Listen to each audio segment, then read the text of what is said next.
Hey, what's up everyone? Welcome back to my channel. Today we're going to be talking about how you can become a marine life photographer. I've gotten this question a lot over the years. How did you become a marine life photographer, or how did you become a whale and dolphin photographer and make a living out of it?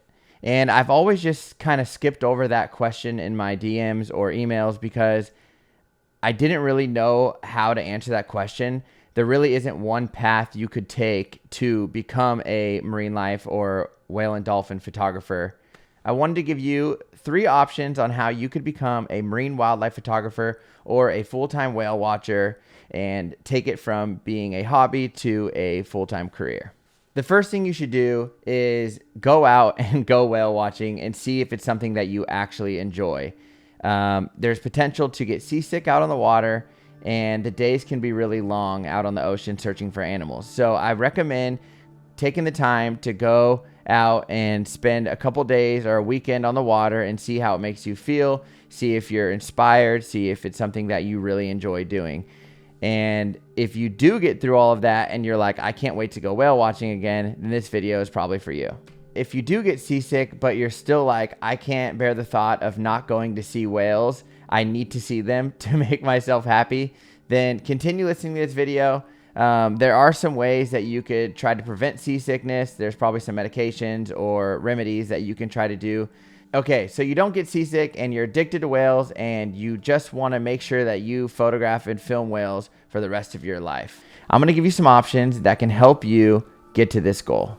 Your first option is to try and go whale watching on the weekends, or if you're not local and you have to travel far to go see whales, make a big trip out of it and try to make it consistent. I don't know how far you live from Wales, but let's say you live a 5-hour drive, make a weekend out of it, maybe every other month if you can, and be consistent and really try to go out there and see whales as much as possible. Now, if you're local, I would really try to go every weekend if you can, or on all your days off, and go as long as the weather's good. I would go out.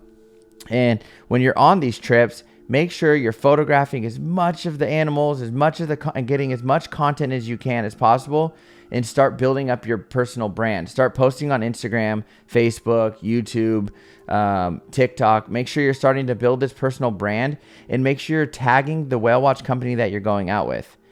Building this personal brand and then building a relationship with that company could lead you to opportunities to work for. If you build that personal brand up and you start making connections on the boat with the deckhand or even the captain, and you can show them the value that you think you could bring, maybe you could potentially trade for a discounted rate, or maybe even free spots to go on the weekends, or maybe free spots when the boat is less full, like on weekdays, if that's possible and you can swing that. The second option would be to apply for a whale watch company.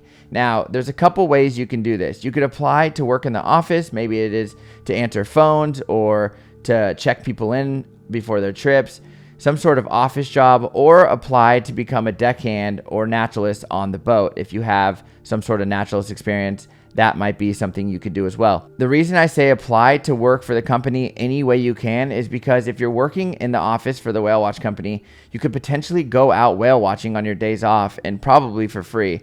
I would assume that if you're working for the company, they might let you go out for free on your days off, or even give you, I guess, a discounted rate. But I would try to go out for free if you're working for the company. Now, if you can get a job as a deckhand on the boat, that would be even better, because now you're working on the boat full time or part-time, and you're able to photograph and film these whales and dolphins at work and be getting, paid for it. So it helps with, taking care of that cost of having to pay the money to go whale watching, and it gives you a lot of opportunities to film and photograph whales and dolphins.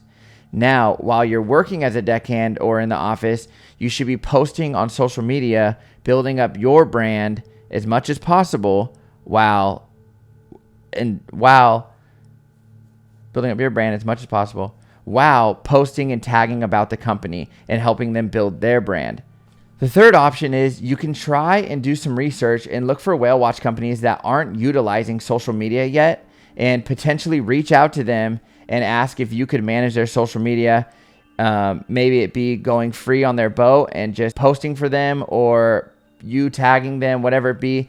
I think this option would work better if you had already built a brand. So you might want to stick with option 1 and 2 until you've built your own personal brand up. And then you can go and reach out to these companies and say, hey, I can build your social media brand. I could make sure you're getting content on all the social platforms, as well as I can use my own personal brand to promote you and see if they're either willing to pay you. Maybe they're willing to just give you free trips, or maybe they're willing to do some sort of trial period where you can go on their boats for free, start building the brand up for them. And then if they start seeing the value in it, or you can prove the value in it, which there is, they will start paying you, or maybe you can get on some sort of small salary and work your way up into a really good position managing their social media accounts.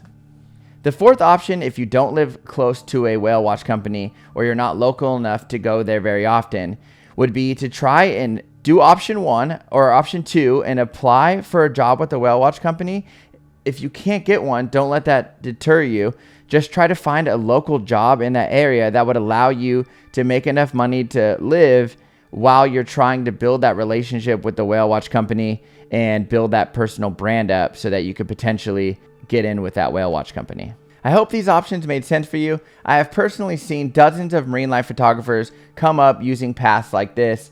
And I truly believe that if you want to photograph whales and dolphins for a living, that it is possible one way or another. You just got to work at it and be consistent. There's definitely a whale and dolphin out there that needs to be photographed by you. So I hope this helps you. And if it did, please let me know in the comments section below. Please like the video. And if you're not subscribed to my channel, please subscribe to my channel. And I'll see you guys in another video.